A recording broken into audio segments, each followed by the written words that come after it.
Kötü.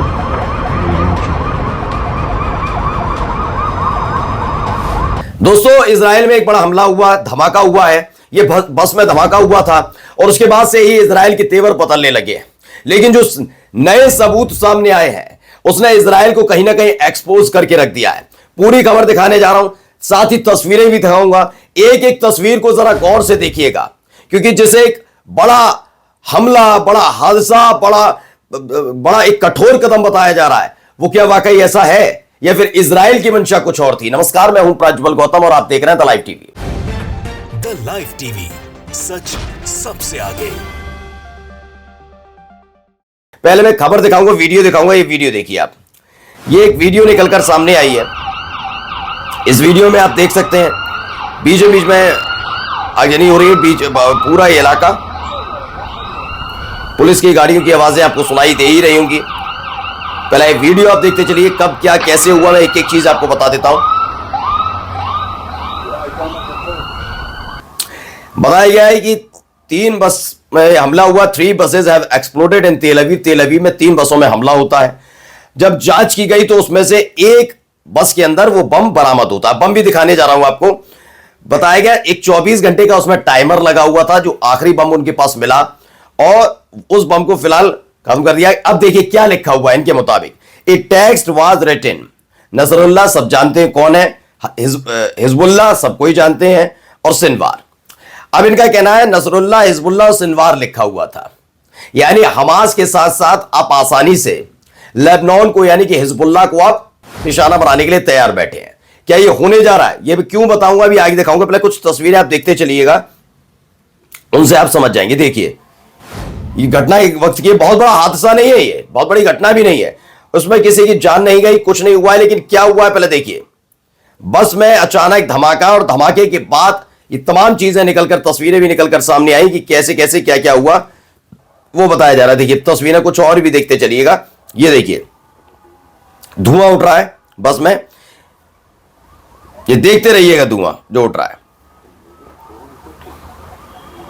अब इसमें जो बताया गया है, तेल अवीव के चीफ है, उन्होंने कहा ये जो हमला हुआ है ये पूरी तरीके से षड्यंत्र के तहत था, साजिश के तहत था, और ये साजिश वेस्ट बैंक से रची गई है, वेस्ट बैंक में रची गई थी। और वो जोड़ते हैं कि जो एक्सप्लोजिव डिवाइस है वो घर में ही किसी ने बनाए हैं, ऐसा प्रतीत होता है, क्योंकि इन्हें मिला भी एक, जिस तरह का दावा कर रहे हैं। वो तस्वीरें भी आपको दिखाने जाऊंगा, लेकिन सबसे पहले जरा इसे देखिए। खबर क्या है? पहली जो खबर है वो खबर है पूरे इजराइल में सभी बसों और ट्रेनों का परिचालन बंद कर दिया गया है। इस घटना के बाद पूरे इजराइल में बसें और ट्रेनें रोक दी गई। बताया कम से कम 3 और बम पाए गए हैं, जिसमें से कुल संख्या हो गई 6।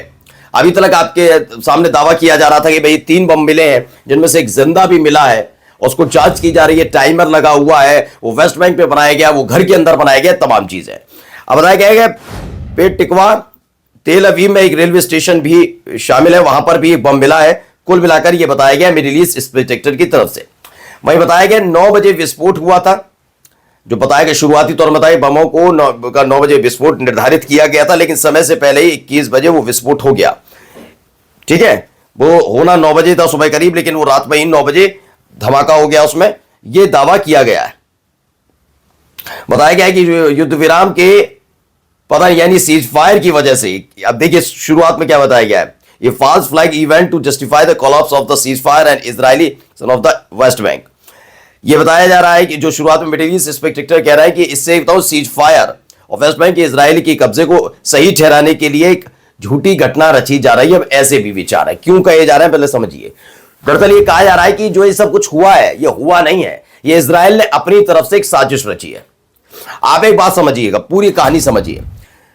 1 2 3 6 10 15 20 जितने बम बताते रहे, इतने बम मिलते हैं और विस्फोट भी होता है। लेकिन आप खुद सोचिए, वो बमों में से एक किसी को नुकसान नहीं पहुंचता, इतनी आसानी से सब कुछ हो जाता है, कोई इसकी जिम्मेदारी भी नहीं लेता। इससे पहले ली गई है जिम्मेदारी, फिलिस्तीनी लड़ाकों ने भी ली है, इससे पहले भी हमले हुए इजराइल में, लिए गई है, लेकिन इस बार किसी ने जिम्मेदारी क्यों नहीं ली? सोचने वाली बात है। अब आइए अग्नि नेतन्याहू के मंत्रिमंडल, नेतन्याहू अपने मंत्रिमंडल के साथ उन्होंने इमरजेंसी मीटिंग की। प्रधानमंत्री कार्यालय के करीबी है, उन्होंने इजरायली सूत्रों के हवाले से दावा किया कि नेतन्याहू वेस्ट बैंक में एक बड़ा ऑपरेशन चलाने का आदेश देंगे। देख लीजिए आगे कुल मिलाकर कहानी क्या है, ये साजिश की कहानी होगी, इसने साजिश रची, इसने ये किया, इसने वो किया, इस तरह की कहानियां तैयार करने की कोशिश की जा रही है कि भाई कैसे भी करके ये सारी चीजें हों। अब देखिए क्या यह हास्यास्पद नहीं है कि कैसे 3 बसों में कोई यात्री नहीं था, मैंने कहा ना शुरुआत में, एक भी घायल नहीं हुआ, और जब विस्फोट लगाए जा रहे थे तो शिनबेट की बुद्धि अचानक कहां गायब हो गई थी। उन्होंने कहा ओ हाँ, मेरा वह आदमी जिसने तेल अवीव में पैदा किया और जादुई तरीके से उन्हें बसों में रखा, उसके बाद विस्फोट के उपकरण बनाने के लिए उसके पास सही टाइम था, मतलब सही दिमाग चल रहा था, लेकिन टाइमर को सही ढंग से लगा नहीं पाया। इनका कहना है कि उस आदमी के पास, सोचिए कितना शातिर होगा जिसने बम लगाए हैं, सेट किए, कि उसमें बम बनाना आता है, इतना घातक बम बनाना आता है, टाइमर वाला बम बनाना आता है, लेकिन टाइम सेट करना नहीं आता। वो इतना बेवकूफ था। ये सारी चीजें समझिएगा। और अब लोग कह रहे हैं कि सीज फायर, चूंकि सीज फायर में बना हुआ है इजराइल, और इससे अब बाहर आने की कोशिश के लिए वो इस सब तमाम चीजें कर रहा है। चलिए इससे जुड़ी एक और भी खबरें दिखाने जा रहा हूं, लेकिन पहले आप कुछ तस्वीरें देख लीजिए। बहुत सारी गाड़ियां खड़ी हुई आपको नजर आ रही होंगी, इसमें पीछे आपको आग लगती हुई नजर आ रही होगी। ये वहीं का बताया गया है कि 3 बसें ऐसे जली थी, वही मैंने जो उसमें बताया कि दावा किया जा रहा है कि वेस्ट बैंक में इसको बनाया गया है। और देखिए बम युद्ध तो जिसका मैं जिक्र कर रहा था वो ये बम है। तो ये वो बम है जो मिला है, वो कह रहे हैं कि जिंदा बम है, टाइमर लगा हुआ है, ये तमाम चीजों का जिक्र किया जा रहा है।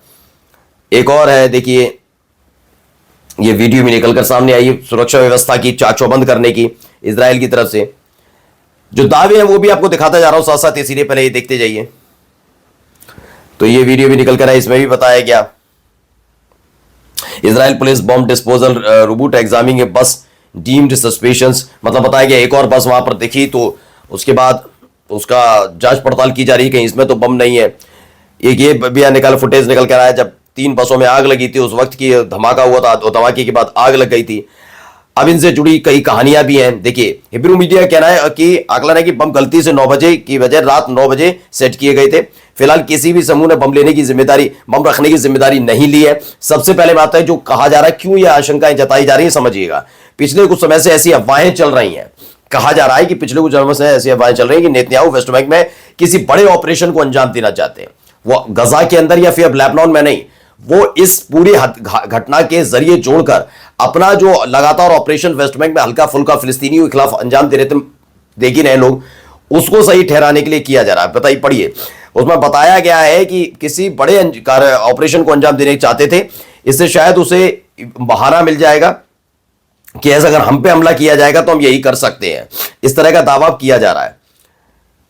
देखिए एक और मेडिटेरियन मैन लिखते हैं, जादू जो इतने कम संख्या में इतनी संख्या में बम बिना किसी नुकसान के पाए, इजराइल पुलिस इसे चमत्कार बता रही है। आईडीएफ अब कह रहा है कि जो आबादी वेस्ट बैंक में आतंकवाद को प्रायोजित करती है, पढ़िएगा, यह आईडीएफ का है, इजराइल की सेना का, और इसके लिए आश्रय प्रदान करती है, उसे भारी कीमत चुकानी पड़ेगी। यानी खुल्लम खुल्ला वही बात जिसका जिक्र किया जा रहा था कि यही करने की कोशिश की जा रही है।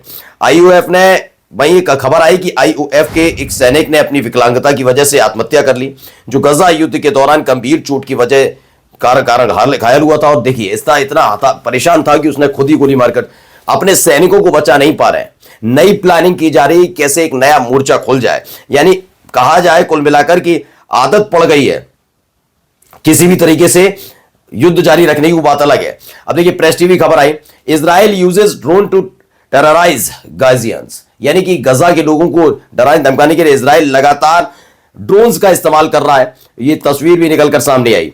अब इन सब के बीच एक बयान सुनाने जा रहा हूं, पहले बयान सुनिए।